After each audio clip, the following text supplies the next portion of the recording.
เช้าวันที่6เดือนกุมภาพุทธศักราช2568ในภาคปฏิบัติธรรมระยะเวลาตี 4จนถึง6 โมงเช้าในช่วงปฏิบัติ2 ชั่วโมงนี้ คอร์สปฏิบัติธรรมครั้งที่13วัดอนัตตาวิปัสสนากรรมฐาน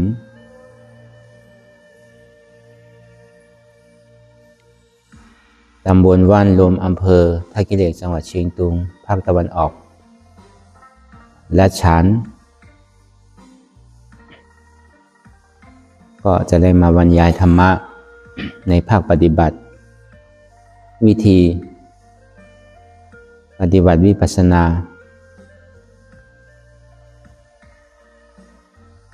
ระยะแรกก็ให้เรานั่งขาขัดสมาธิขาขวาทับขาซ้ายก็ได้ขาซ้ายทับขาขวาก็ได้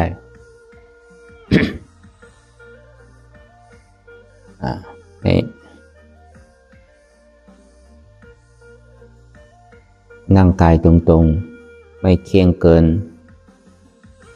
แล้วก็ไม่หย่อนเกิน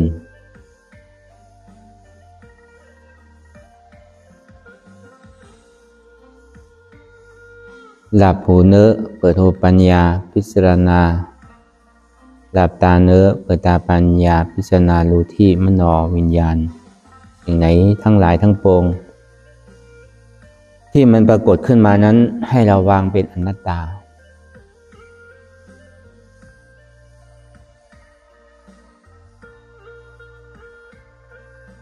เรายังไม่เห็นทุกข์ไม่เห็นเจ็บหรือยังไม่เข้าใจอนัตตานั้นให้ดูที่ลมหายใจเข้าออกหายใจเข้าลึกๆหายใจออกลึกๆเข้าเกิดออกหลับเข้าเกิดออกตายให้เราพิจารณารู้ในร่างกายนี้ที่เราไม่สามารถที่จะบังคับได้แม้แต่ลมหายใจเข้าออกก็ไม่บังคับได้เข้าแล้วไม่ออกก็ไม่ได้ออกแล้วไม่เข้าก็ไม่ได้ที่มันยุบหมดนั้นยุบแล้วไม่พองก็ไม่ได้พองแล้วไม่ยุบก็ไม่ได้สิ่งที่เห็นได้ง่ายเห็นได้ชัดเจนก็คือ ในร่างกายเราทั้งหมดเนี่ยที่ลมหายใจเข้าออกเนี่ยมันกำลังทำงานอยู่อันนั้นเห็นได้ง่ายแต่เห็นอย่างเดียวไม่พอเราก็ต้องเอาปัญญาของเราพิจารณารู้ว่าแม้แต่ลมหายใจเข้าออกเราก็ยังไม่สามารถที่จะบังคับได้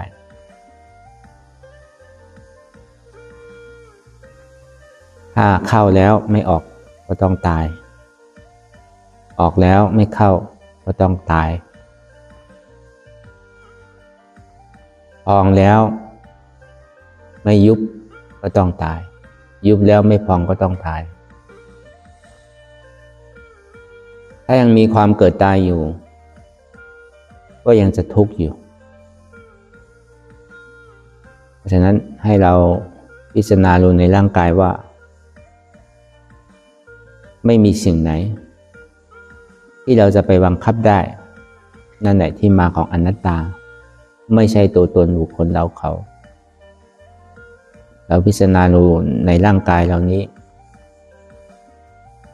เราก็สามารถที่จะสละความยึดมั่นถือมั่นในกายของเรานี้ถ้าเราไม่พิจารณาไตร่ตรองดูเนี่ยเราก็คิดว่าเป็นตัวตนของเรามีสัตว์มีบุคคลเราเขาอยู่ถ้าเราเห็นผิดว่าเป็นตัวตนของเราเนี่ยความพิจารณาผิดก็จะตามมาเรียกว่ามิจฉาทิฏฐิเกิดมิจฉาสังกัปปะก็คือตามกันมาถ้าเราเห็นผิดความดำดิหรือความพิจารณานั้นก็ผิดไปเรื่อยเห็นผิดว่ามีตัวตนพอมันเจ็บมันป่วยมันร้อนมันหนาวก็คือทนไม่ได้ ถ้าทนไม่ได้มันก็จะสั่งให้เราว่าขยับหน่อยสลับหน่อยแล้วก็รอเวลาว่าจะถึงเมื่อใดหนาวเกินไปร้อนเกินไป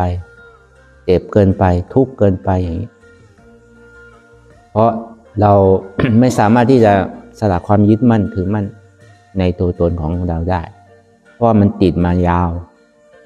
ติดมาเนิ่นนานมากเพราะฉะนั้นเราก็ต้องฟังให้เข้าใจแล้วก็ให้เอานิดๆแล้วก็พยายามปฏิบัติให้มากๆสิ่งหนึ่งก็คือให้เรารู้ว่าตั้งแต่หัวจนเท้าเนี่ยสิ่งที่เห็นได้ง่ายชัดที่สุดในแต่ลมหายใจเข้าออกเรายังไม่สามารถที่จะบังคับได้เลยเพราะฉะนั้นมันบอกชัดเจนว่าไม่ใช่ตัวตนของเราถ้ามันเป็นตัวตนของเราแล้วทุกสิ่งทุกอย่างเราควรจะบังคับได้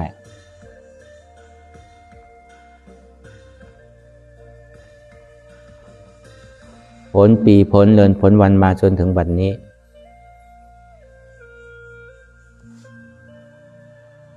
มันมีแต่ความชรามีแต่ความทุกข์ ท้ายที่สุดก็ต้องตายอนาคตข้างหน้าเนี่ยมีแต่ตายอย่างเดียวนอกจากตายไม่มีอะไรอีกแล้วเพราะฉะนั้นในการปฏิบัติเพื่อที่จะพ้นจากความเกิดความแก่ความเจ็บความตายก็คือต้องมาหาวิธียังไงจะไม่ต้องเกิดอีกยังไงไม่ต้องแก่ชราอีกยังไงถึงจะไม่เจ็บไม่ไข้ไม่ป่วยอีกจะทำยังไงถึงจะไม่ตายอีกอันนี้เราก็ต้องควรจะพิจารณา ให้มากๆเพื่อที่จะสละความยึดมั่นถือมั่นในกายของเราเพราะเราเป็นชาวพุทธศาสนานี้เราเป็นเชื้อสายของพระพุทธเจ้าเพราะฉะนั้นในการดำเนินการหรือเป้าหมายสูงสุดของพระพุทธเจ้าของเรานั้นก็คือมรรคผลนิพพานเป็นเป้าหมายสูงสุดในงานที่จะทำก็คือ 1. ขันธธุระ 2. วิปัสสนาธุระ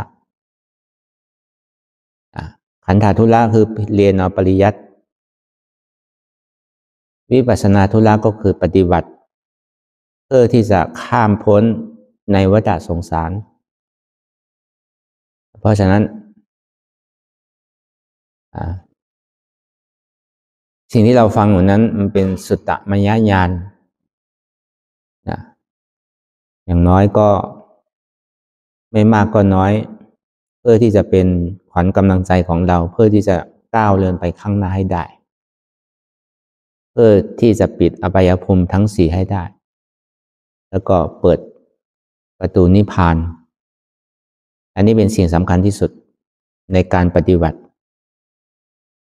วิปัสสนาคือความเห็นความจริงที่มันปรากฏขึ้นเดี๋ยวนี้ไม่ใช่ว่าต้องรอเวลาไม่ใช่ว่าต้องทำให้บารมีเต็มก่อนไม่ใช่สิ่งที่เรามาเกิดในยุคของศาสนา2568เกินครึ่งเรียกว่าเป็นปกติสาวกถ้าเราเป็นมหาสาวกอัครสาวกเนี่ยก็ต้องมีบารมีแต่ปกติสาวกเนี่ยต้องมีความกล้าหาญมีความเชื่อมั่นในตัวเชื่อมั่นในความตั้งใจของเราเพราะฉะนั้นก็ต้องปลุกศรัทธาเรียกว่าอินทรีย์ห้าต้องมีศรัทธาในพระพุทธพระธรรมพระสงฆ์ พระพุทธเจ้าคือ 1. ปัญญาธิกะ 2. วิริยธิกะ 3. ศรัทธาธิกะหรือปัจเจกพุทธเจ้า 2. ก็คือธรรมเชื่อมั่นในธรรม สรุปโดยรวมก็คือธรรมเนี่ยสเปธัมมะอนัตตาเพราะวาทะของพระพุทธเจ้าก็เป็นอนัตตาแล้วก็ต้องเชื่อมั่นศรัทธาในว่าพระอรหันต์เนี่ยมีจริงตั้งแต่พระอริยะทั้งหลายในโลกนี้ยังไม่ว่างจากพระอริยะต้องเชื่อมั่นในรูปบุตรของพระพุทธเจ้าหรือสมุติสงฆ์หรืออริยสงฆ์อันนี้เราต้องมีความเชื่อมั่นคือความเชื่อมั่นของพระพุทธเจ้าเนี่ยไม่เชื่อมั่นด้วยความศักดิ์สิทธิ์ไม่เชื่อมั่นว่าพระพุทธเจ้าทันใจพุทธเจ้าขออะไรก็ได้หมดไม่เป็นลักษณะแบบนั้นในศาสนาพุทธของเราเนี่ยไม่ใช่ให้ขอให้ปฏิบัติตามข้อสั่งคำสั่งสอนของพระพุทธเจ้าว่าพุทธเจ้าเนี่ยสามารถที่จะสอนให้เทวราพรหมหรือในโลกธาตุทั้งหมดเนี่ยเป็นยอด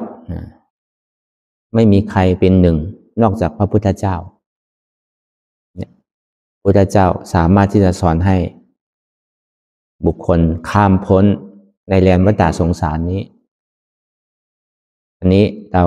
ศรัทธาในคำสอนของพระพุทธเจ้า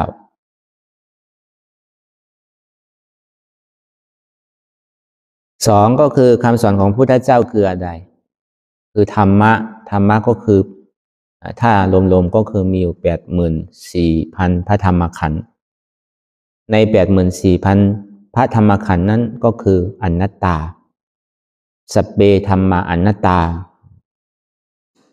เพราะฉะนั้นให้เรามีความเชื่อมั่นในข้อสั่งสอนของพระพุทธเจ้าพระพุทธเจ้าก็เห็นอนัตตาสามก็คือพระอริยเจ้าทั้งหลายก็ได้ฟังคำสอนของพระพุทธเจ้าก็คือธรรมอนัตตาแล้วก็บรรลุเป็นพระอริยบุคคลจนถึงอรหัตมรรคอรหัตผลอันนี้ถ้าเรามีความเชื่อมั่นในพระพุทธพระธรรมพระสงฆ์เนี่ยเราก็ต้องเชื่อมั่นในลักษณะแบบนี้มันเป็นศาสนาของปัญญาศาสนาพระพุทธเจ้าเนี่ยสามก็ขอให้มีสติขอให้มีวิริยะความเพียรวิริยะความเพียรคือหนึ่งเวลาเรานั่งปฏิบัติไปแล้วให้ตั้งสัจจะอธิษฐานว่าหนึ่งแม้แต่หนังข้าพเจ้าจะถลอกก็ช่างมันแม้แต่หลุกข้าพเจ้าหักก็ช่างมันแม้แต่เอ็นจะขาดก็ช่างมันแม้แต่เนื้อจะหมดก็ช่างมันแม้แต่เลือดจะแห้งก็ช่างมันถ้าไม่ถึงเวลาในระยะการเดินทางนี้ข้าพเจ้าจะไม่เสียสัจจะนี่ก็เรียกว่าวิริยะ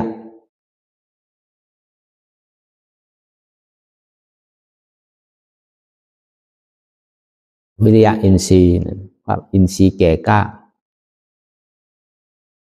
สติอินทรีย์ก็คือให้มีสติตื่นรู้อยู่ตลอดเวลาว่า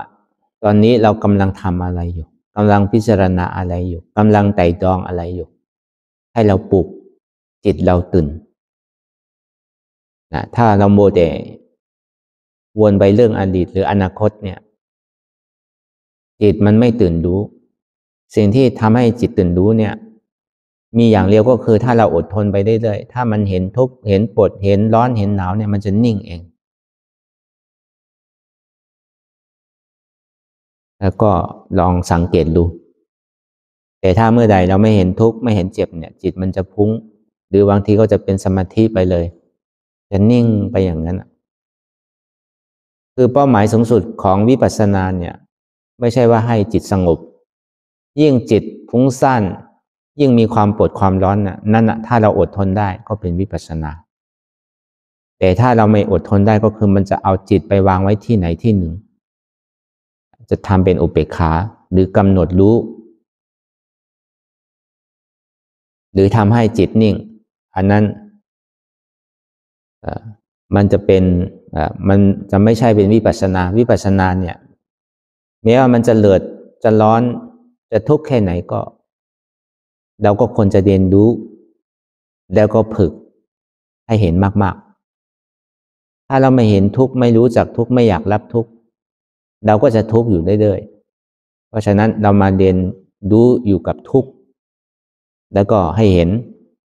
พอเราเรียนรู้ไปเรื่อยๆสามารถที่จะยอมรับสามารถที่จะทนกระแสได้มันก็เหมือนกับน้ำกับน้ำมันถึงมันจะอยู่ด้วยกันก็คือมันก็เป็นส่วนใครส่วนมันน้ำก็คือน้ำน้ำมันก็คือน้ำมันเพราะฉะนั้นให้เรามีความตื่นรู้อยู่กับปัจจุบัน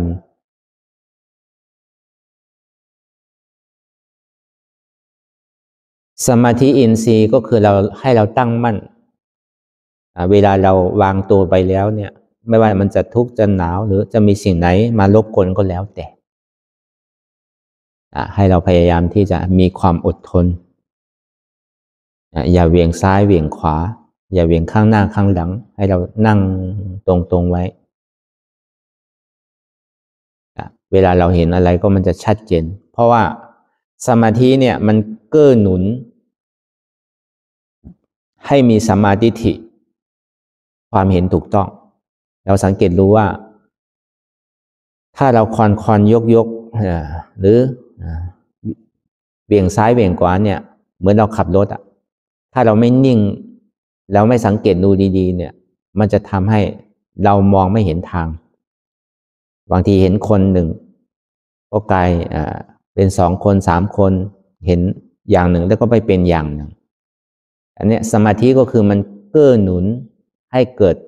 สัมมาทิฏฐิคือความเห็นถูกต้องสติอินทรีย์คือมันเกื้อหนุนให้เกิดสัมมาสังกัปปะสัมมาสติก็คือเปรียบเสมือนของชนิดหนึ่งที่เอามาวางไว้ตรงหน้าอันนี้มันเป็นหน้าที่ของสัมมาสติหรือสติอินทรีย์มาวางไว้ตรงหน้าสัมมาสังกัปปะก็คือมันเหมือนขวานหรือเหมือนหลาบที่กำลังสับพันอยู่เหมือนสมมุติว่ามันมาอยู่ตรงหน้าถ้าเราฟันหรือสับเนี่ยมันก็ถูกแต่ถ้าไม่มีสติแล้วใช้ก็คือมันจะวนไปเรื่องอดีตหรืออนาคตเนี่ยมันเหมือนเรื่องอดีตที่ผ่านมาเนี่ยมันเหมือนเรากำลังจับขวานหรือจับสิ่งของที่จะสับหรือที่จะฟันเนี่ยมันก็ไม่รู้ไม่เห็นไม่ชัดแล้วก็บางทีมันโยนไปข้างหลังเนี่ยไม่แน่อาจจะถูกหลังเราด้วยหรือบางทีอาจจะโยนไปข้างหน้าไม่รู้ว่าข้างหน้านั้นมีใครบ้างมันโยนยังไงก็มันไม่ถูกเพราะฉะนั้นในสติของอินทรีย์เนี่ยมันเกื้อหนุนทำให้สัมมาสังกัปปะคือความปหานเนี่ยมันจะถูกจุดอันนี้เลยว่าสติอินทรีย์สมาธิอินทรีย์ปินอินทรีย์ก็คือปัญญานั่นแหละสัมมาทิฏฐิสัมมาสังกัปปะที่จริงเนี่ยมันเป็นปัญญานำหน้าคือสัมมาทิฏฐิความเห็นถูกต้องสัมมาสังกัปปะความพิจารณาตามดีถูกต้องถ้าเรามี2 ตัวเนี่ยคือมิจฉาทิฏฐิมิจฉาสังกัปปะเนี่ยไม่สามารถที่จะมารบกวนเราได้อันนี้ก็ปลุกอินทรีย์หรือกำลัง5เนี่ยให้ตื่นอยู่ตลอดเพื่อที่จะให้เดินก้าวไปข้างหน้าให้ง่าย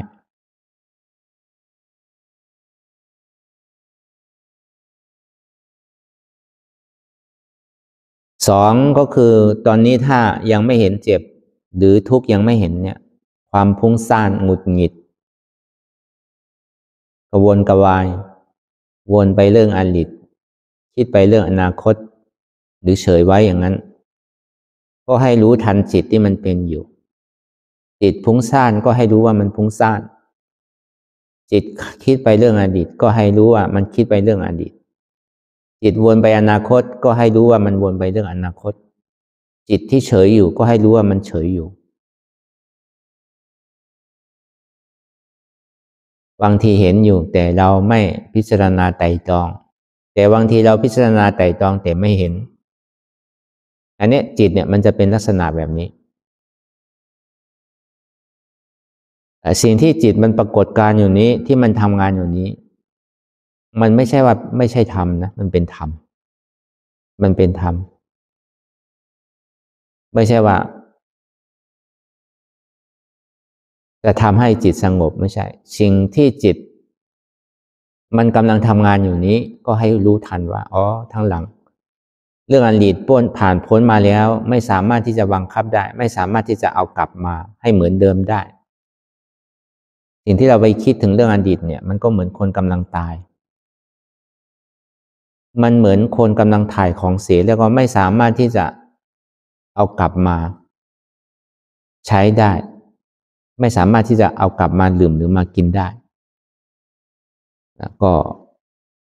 ให้พิจารณาแบบนี้ก็ให้ไตร่ตรองรู้แบบนี้เมื่อบานหรืออาทิตย์ที่ผ่านมาหรือเดือนที่ผ่านมาหรือปีที่ผ่านมาเนี่ยไม่สามารถที่จะย้อนกลับมาเหมือนเดิมได้คือผ่านก็ผ่านไปอกุศลทั้งหลายทั้งปวงไม่ว่าจิต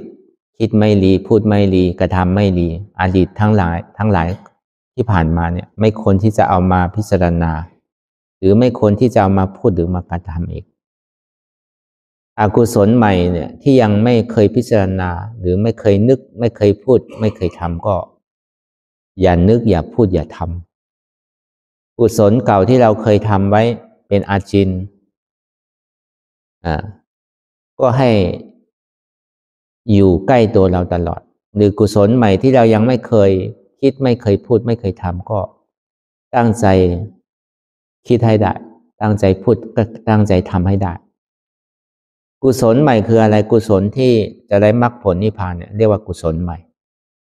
ถ้ามันเป็นกุศลเก่าเนี่ยเราก็ไปกับพระพุทธเจ้าหมดแล้วเพราะว่ามันยังเป็นกุศลใหม่ที่เรายังไม่เคยทำไม่เคยปฏิบัติเอาจริงเอาจังสักทีถ้าเราปฏิบัติเอาจริงเอาจังเนี่ยเราก็ไปกับพระพุทธเจ้าเนี่ยไม่มาพบไม่มาพบกันเนี่ยไปหมดแล้วพระอรหันต์พระอริยเจ้าทั้งหลายอยู่ที่ไหนเราก็ไปติดตามไปหมดแล้วเพราะฉะนั้นถึงเรียกว่าเป็นกุศลใหม่ที่เราไม่เคยทำจริงๆจังๆสักทีคราวนี้จิตที่มันคิดเรื่องอนาคตส่วนใหญ่เนี่ยมันจะคิดเรื่องอดีตเอามาเป็นความทุกข์คิดเรื่องอดีตมาเป็นความสุขเนี่ยไม่ค่อยมีมากมันน้อยแต่ว่าส่วนใหญ่เนี่ยเราจะคิดถึงเรื่องอดีตมาเป็นความทุกข์เราจะคิดถึงเรื่องอนาคตเนี่ยให้มาเป็นความสุขความหวังมันหวังล้มแรงมันไม่มีความจริง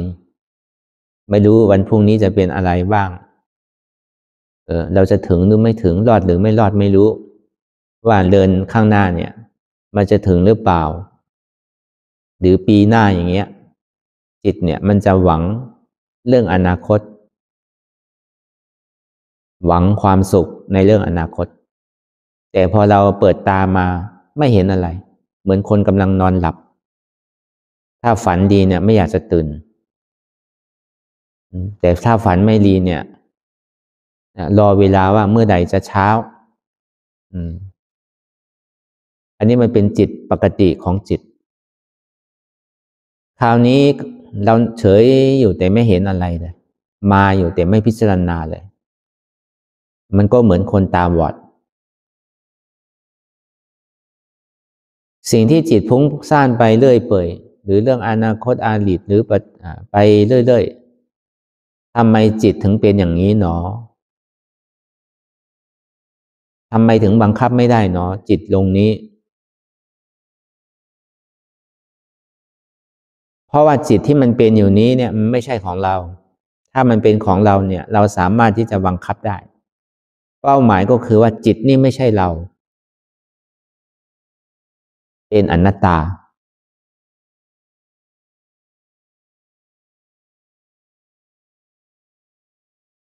รูปเป็นอนัตตาจิตเป็นอนัตตา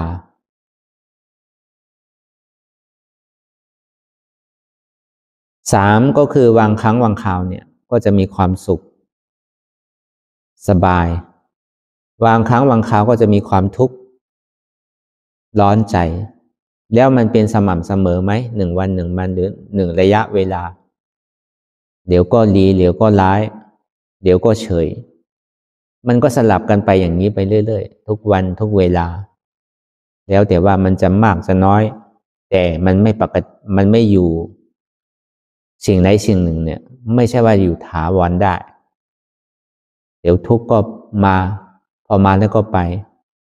เดี๋ยวสุขมาก็ไปเฉยมาก็ไปเพราะฉะนั้นเราจะพึ่งได้ยังไงเนี่ยที่เราจะหนีทุกข์หรือจะหาความสุขเนี่ยมันไม่ได้เป็นความสุขที่แท้จริงมันสุขปะปนไปด้วยยาพิษที่เราติดสุขเนี่ยมันคล้ายๆเหมือนปะปนไปด้วยความยาพิษแต่สุดท้ายก็ต้องทุกข์ก็ต้องร้อน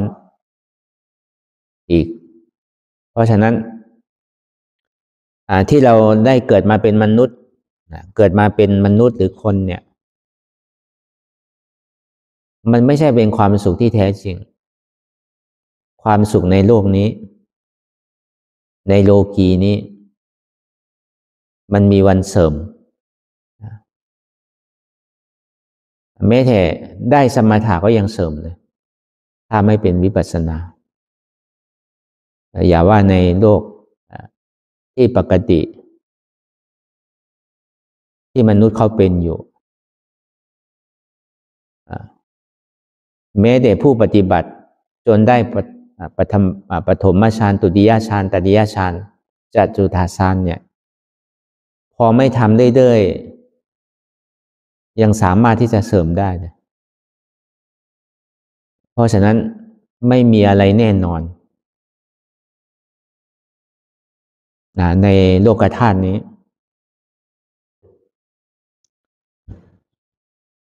มันเป็นความสุขที่ไม่แน่ไม่นอนแต่เราก็คิดว่าความทุกข์เนี่ยเราสามารถที่จะหนีได้จากความสุขได้แต่จะหายังไงก็สุดท้ายก็ต้องทุกข์อีกเพราะฉะนั้นสิ่งที่เราพิจารณาดูในเวทนาเนี่ยท้ายที่สุดก็คือเวทนานั้นก็เป็นอนัตตา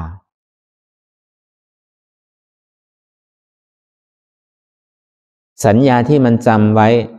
เรื่องอะไรอันหนึ่งในอดีต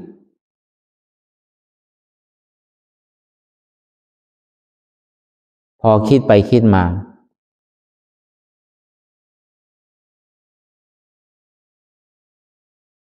มันก็เป็นอนัตตาเรียกว่ารูปเป็นอนัตตาวิญญาณเป็นอนัตตาเวทนาเป็นอนัตตาสัญญาเป็นอนัตตาสังขารเป็นอนัตตาเนี่ยเป้าหมายสูงสุดก็คือไม่ว่าเราจะพิจารณาแบบไหนก็แล้วแต่ท้ายที่สุดเนี่ยไม่มีตัวตนบุคคลเราเขาเป้าหมายก็คือให้เราสละความยึดมั่นถือมั่นในตัวตนบุคคลเราเขานั่นแหละถึงจะเข้าถึงอนัตตา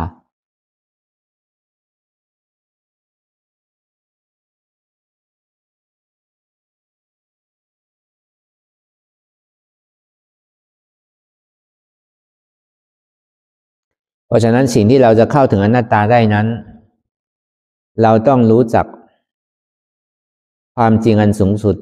ในอริยสัจสี่ที่มันปรากฏขึ้นณตอนนี้ที่เรากำลังปฏิบัติอยู่นี้เรียกว่าหาอะไรหาเจ็บหาทุกข์หาร้อนหาหนาวที่มันกำลังเจ็บร้อนหนาวแข็งกระด้างปวดร้อนที่เวทนากำลังทำงานอยู่ถ้าสรุปโดยรวมก็คือหาเจ็บก็คือทุกข์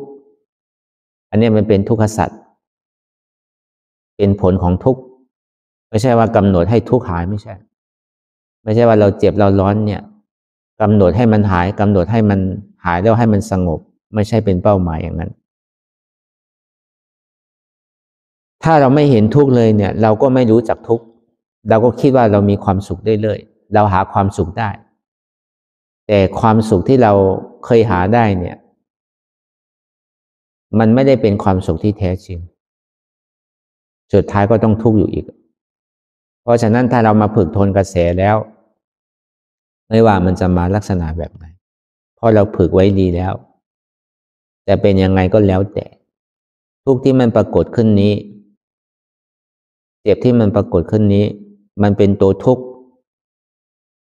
มันเป็นผลของทุกข์เพราะฉะนั้นเราก็ต้องสาวต้องหาต้นเหตุของทุกข์ต้นเหตุของทุกข์คืออะไรเนี่ยถ้าเอาในการปฏิบัติว่าก็คือถ้าเรานั่งไปนานๆความเจ็บความร้อนความหนาวความปวดก็จะปรากฏขึ้นเรื่อยๆพอมันปรากฏขึ้นเรื่อยๆเรามาพิจารณาไตร่ตรองรู้ว่าถ้ามันเป็นขาเราหรือเอวเราก็ควรจะสั่งได้ว่าเอวอย่าเจ็บขาอย่าเจ็บโหอย่าปวดท้องอย่าปวดนะให้หยุดเดี๋ยวนี้ถ้ามันเป็นตัวตนของเราจริงเพราะมันไม่ใช่ตัวตนของเราจริงพอมันเจ็บมันปวดมันร้อนเจ็บแสบร้อนหนาวปวดอย่างนี้มันเป็นทุกข์สิ่งที่เรายึดมั่นถือมั่นว่ามีโหมีขามีเอวมีท้อง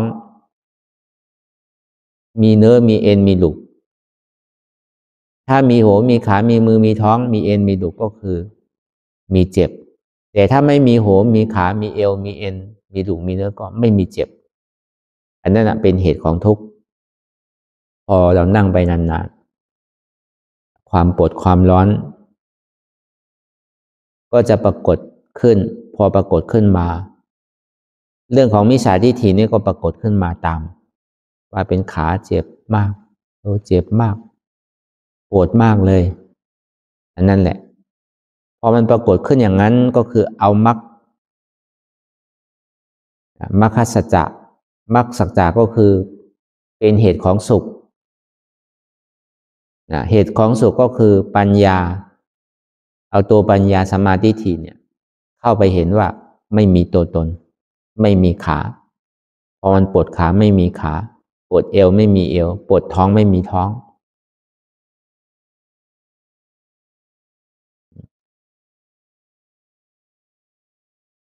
ถ้ามันสั่งให้เราถ้าความเห็นผิดเกิดขึ้นก็ความพิจารณาไตร่ตรองก็เกิดขึ้นถ้ามันเจ็บก็สลับหน่อยขยับหน่อยยกหน่อย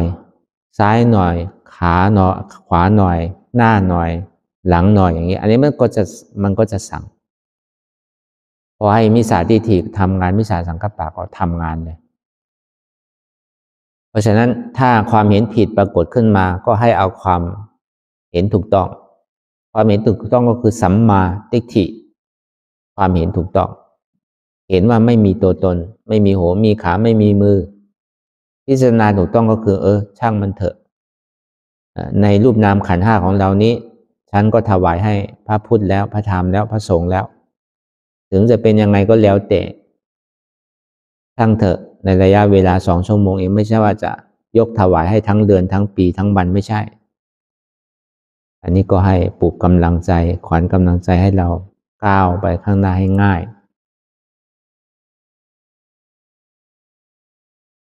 เนี่ยพอมันปรากฏขึ้นที่กายเราก็พิจารณาที่กายว่าไม่ใช่ของเราไม่ใช่ว่ามันจะเป็นที่กายอย่างเดียวเนี่ยที่บอกเมื่อกี้ว่า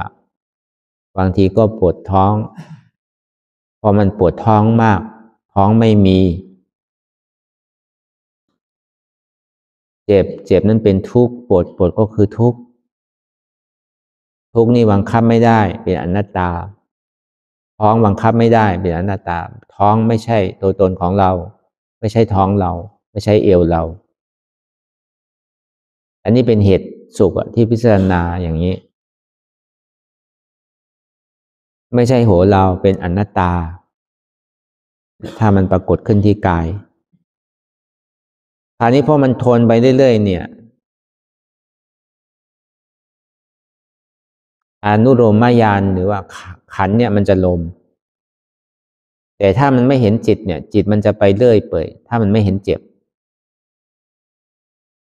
แต่บางทีก็เจ็บบ้างจิตก็ฟุ้งซ่านเพื่อที่จะให้จิตนิ่งเนี่ยให้จิตมาอยู่ที่นี่ที่ให้มารวมเป็นอันหนึ่งเนี่ยเราก็ต้องเอาความเจ็บความทุกข์เนี่ยล่อเพราะความเจ็บความทุกข์ล่อมาแล้วก็มันมารวมอยู่ที่เดียวเพราะฉะนั้นถ้ามันมารวมอยู่แล้วเราก็ไม่ว่าจะมารวมที่กายก็ดีเราก็สละกายว่าไม่ใช่กายของเราไม่ใช่ตัวตนของเราแม้แต่จิตนี้ก็ไม่ใช่เราคราวนี้พอจิตมันทุกข์ทรมานมากเหมือนตายทั้งเป็นสิ่งที่เรารักมากที่สุดก็คือตัวตนของเราคนอื่นเนี่ยเราก็พูดไปอย่างนั้นแหละถ้าเอาจริงเอาจังแล้วถ้ามันเห็นทุกข์เห็นเจ็บเนี่ยเราจะเห็นเราก่อนเราไม่ได้เห็นคนอื่นแล้วคนทั้งหลายในโลกนี้เราไม่เห็นหายหมดพอความเจ็บมันปรากฏขึ้นเราก็จะเห็นแต่เราคนอื่นนั้นหาย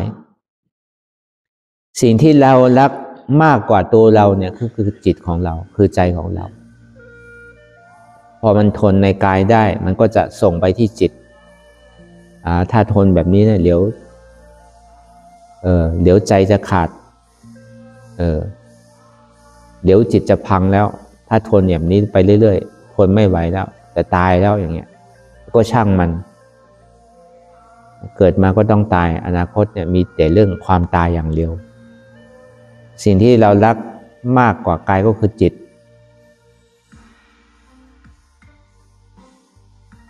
คราวนี้จิตที่มันปรากฏขึ้นนี้ตายก็ช่างมันเถอะไม่ใช่ของเราเนี่ยถ้ามันเป็นของเราสามารถที่จะบังคับได้เนี่ยจิตก็เป็นอนัตตาจิตความรู้สึกทุกข์รู้สึกปวดรู้สึกร้อนอันนี้เขาว่าจิตผู้รู้จิตเวทนาก็ว่าจิตผู้รู้ทุกข์รู้ปวดก็ว่าจิตที่กำลังรู้อยู่นี้ก็ไม่ใช่เราเป็นอนัตตา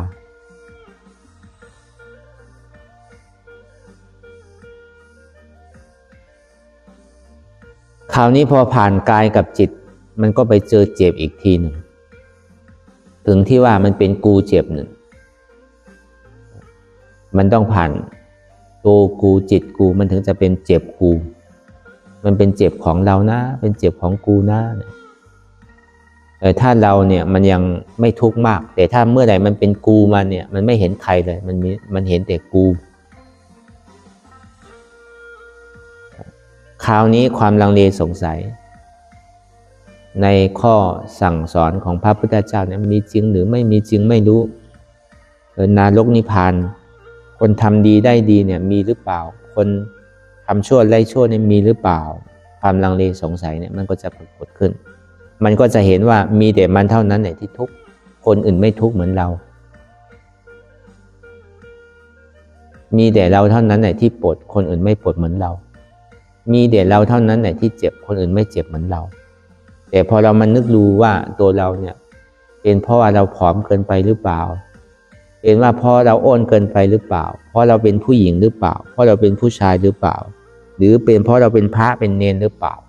แต่ที่จริงการที่มานั่งรวมกันเนี่ยมันก็เป็นกำลังอีกอย่างถ้าเราคิดว่าเราอ้วนเกินไปคนที่อ้วนมากกว่าเราก็ยังมีถ้าเราคิดว่าเราผอมเกินไปคนที่ผอมกว่าเราก็มีไม่ว่าจะเป็นผอมหรืออ้วนไม่ว่าจะเป็นผู้หญิงผู้ชายไม่ว่าจะเป็นฆราวาสหรือสามเณรหรือเป็นพระเห็นกันทั้งหมดทุกข์กันทั้งหมดทุกข์ไม่น้อยกว่ากันเหมือนกันทั้งหมดแหละแต่ว่าจะมีความอดทนหรือไม่มีความอดทนเท่านั้นเองแต่ถ้าเราไม่รู้อะไรเลยเนี่ยเราก็จะไม่มีความอดทนถ้าเราไม่สามารถที่จะละตัวตนขันธ์ห้าของเราได้เนี่ยแต่ถ้าเรารู้เราเข้าใจบ้างเราก็สามารถที่จะทนได้ไม่มากก็น้อย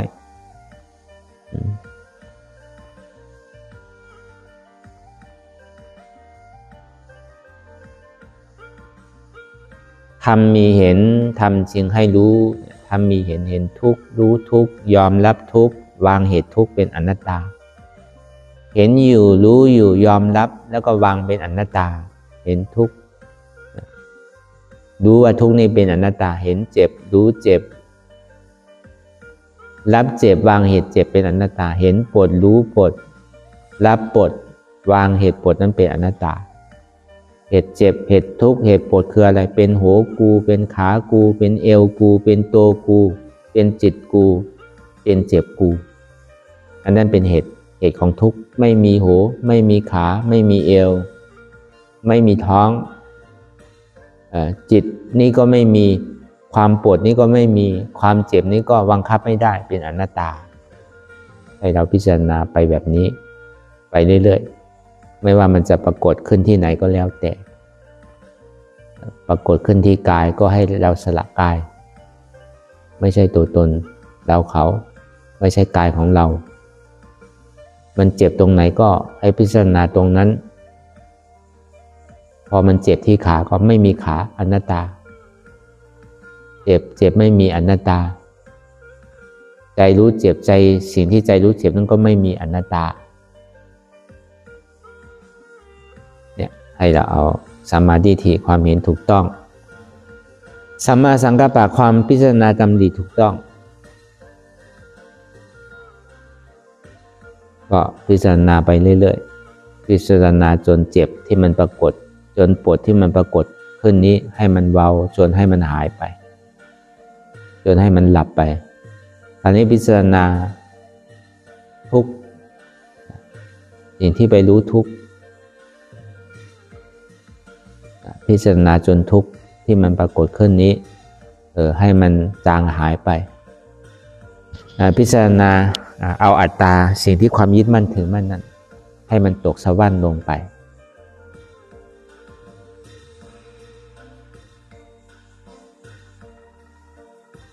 สิ่งทั้งหลายทั้งปวงที่มันปรากฏขึ้นนี้ก็ให้เราพิจารณาไปเลยไม่ใช่เราหนออนัตตาไม่ใช่ตัวตนของเราหนออนัตตาพอมันเจ็บที่กายเราก็พิจารณาที่กายพอมันมีความรู้สึกที่ใจเราก็พิจารณาที่ใจพอมีเราความรู้สึกมันเจ็บไปทั้งหมดเลยก็ให้พิจารณาที่เจ็บว่าเจ็บนี้ก็ไม่ใช่เราอนัตตารูปวิญญาณเวทนาเป็นอนัตตาสิ่งสำคัญก็คือให้เราเข้าใจเรื่องอนัตตา